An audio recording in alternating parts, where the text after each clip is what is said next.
Magical girls. You know them, you love them. You think, hey, wouldn't it be fun to give my friends a list of attributes magical girls have and then create my own magical girl? Well, fellow troublemakers, you might be wrong about that. So, here's the deal. I put out the call and my friends totally responded. They came in with idea gold for me and some suggestions that honestly really showed that they understand who I am deep on the inside. Of course, the problem with that is that I can't blame what happened next on my friends and their suggestions. No, this is all my fault. I'm going to talk about my drawing in just a minute, but first, in case it hasn't been clear, I'm not pleased with the way this ended up. I got really excited by a particular idea and I committed to it fully, but I was more excited about the way I was going to represent this character than I was about considering the actual character design, and I felt like my magical girl would fit okay in the typical realm of magical girls, but doesn't look like she fits in a universe that I would create. She's just very blah. Anyway, I'm gonna stop hating on what I did. You can hate on what I did down in the comments if you feel like you need to. Certainly I won't disagree with you about any of it. Anyway, some of the traits that I was given by my friends, her magical power is teleportation. Her non-human attribute is echolocation, which I was expecting like wings or something like that, but nope, echolocation, and I went with it. Her favorite color is azure blue. Her magical item is a teacup. Really liked that one.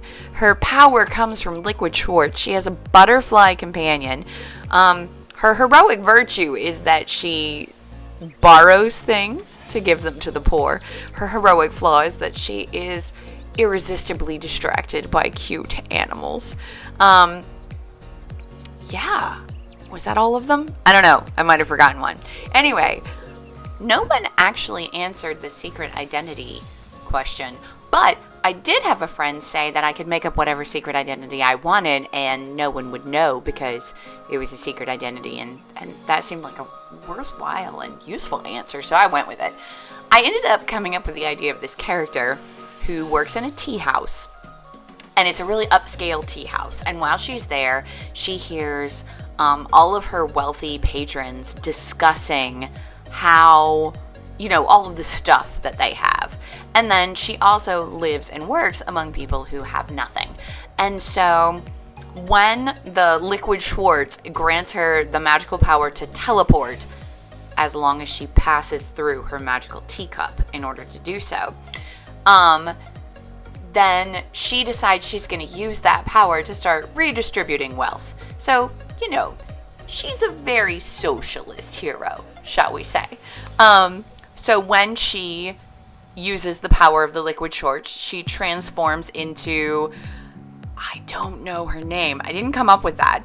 But she transforms into her magical girl character, and her magical girl outfit just is covered in freaking pockets because, if you're going to be a light fingers, you have to have places to tuck that stuff after you take it off the less deserving.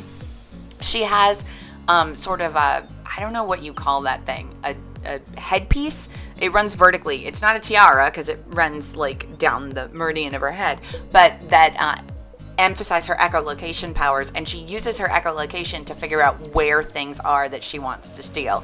So kind of Daredevil-esque, like seeing by hearing scenario.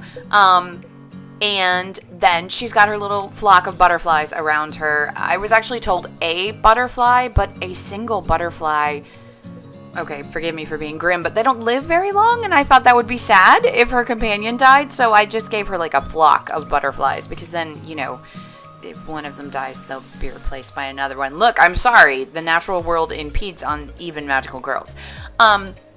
And then in this image, I thought it would be super cute if I showed her actually using her ability to teleport through the teacup to split her hand out and snatch something. But since she does get irresistibly distracted by small animals, instead of stealing something valuable that, you know, she could actually give to someone in need, she just got really distracted and tried to steal a chinchilla instead. So I guess she's not really a superhero. She's maybe an anti-hero. She might be an antagonist, but like a sympathetic antagonist. Depends on what series you cast her in, I guess. Anyway, I liked the idea that I came up with for her off of these attributes. I just hate the character design. I just did a bad job. You know I did. Don't even try and make me feel better. I mean, do if you want. I'm supposed to give you evil trifecta, so like calls to action. So like, you know, like if you like the idea of the character. Comment down below in all the ways you think I failed in this character design, and you know I'm going to agree with you. And then I guess subscribe if you want to see the inevitable redo, because I already have plans to redesign this character. I did this drawing. I was definitely going to put it up because, like I said, I think it's important that we share both our successes and our failures. But I really, really thought that it needed a redesign, like right from the get-go. And then I was just like, well, guess that's on the schedule. So yeah, subscribe if you'd like to see that one. I tried to represent the echolocation somehow, like make the sound waves visible that were bouncing off the chinchilla and then feeding back to her. But I had a very difficult time with it. I got this to a certain point, then stopped and walked away from it, and then I tried again later. And I never really got it to where I was satisfied with it, but I like the idea, so I think it's definitely going to make an appearance in my redesign whenever I get around to that. I did like the way that I did the butterflies. I did a butterfly template and filled it in all in black and then copied it over and, you know, rotated it around or twisted it or did whatever. And then I came back in and colored patterns on the wings that were unique for each butterfly, which, you know, when you zoom out, they all look kind of cute. It's not terrible.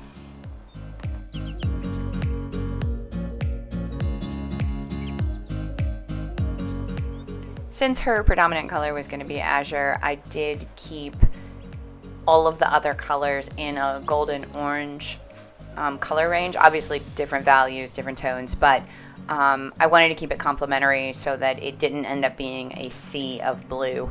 One of the things that tends to overwhelm me a little bit with sort of traditional magical girls is that they will just be way too pink for me. Not that I'm hating on pink or anything, just it can get very overwhelming.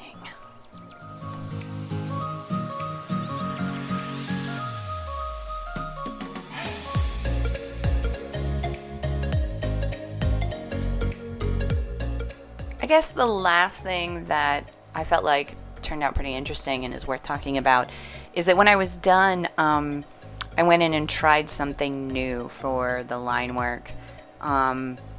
Instead of coloring my existing line work, which in this case was pencil, either just leaving it alone or locking the layer and coloring over it with a color that matched, you know, the skin tone or the clothing tone, whatever I was working on at the time, I went ahead and did a new line art layer, but I still did it in a value of whatever I was outlining. So what I did on the blue was just a very dark blue.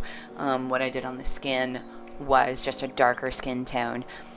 The only place that it didn't work out quite the way I was hoping was actually my first pass on her skin. I chose something that was too close to the original color, and it didn't give it the level of definition that I needed, particularly in her facial features and things. This turned out okay, but I did have to play around with the skin tone quite a bit. In fact, I stopped recording and actually finished and then went back and changed it to a different color because it was driving me crazy. It was just too too ill-defined. I don't know. Why that was the thing I chose to spend more time on, I have no idea. But, I've been tired recently, so I guess crazy tired brain does whatever crazy tired brain thinks it should do. And I have no further explanations.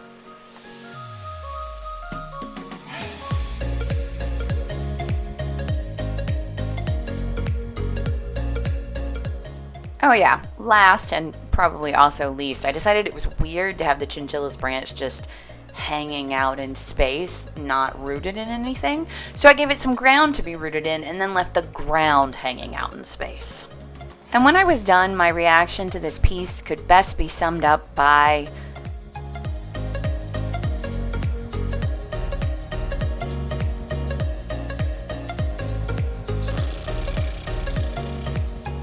So yeah, I guess I don't hate it, but there's nothing about it that excites me. If there's something that excites you about it, please leave a comment below and do stick around for the redesign. I would appreciate the support. Thanks for watching. Bye!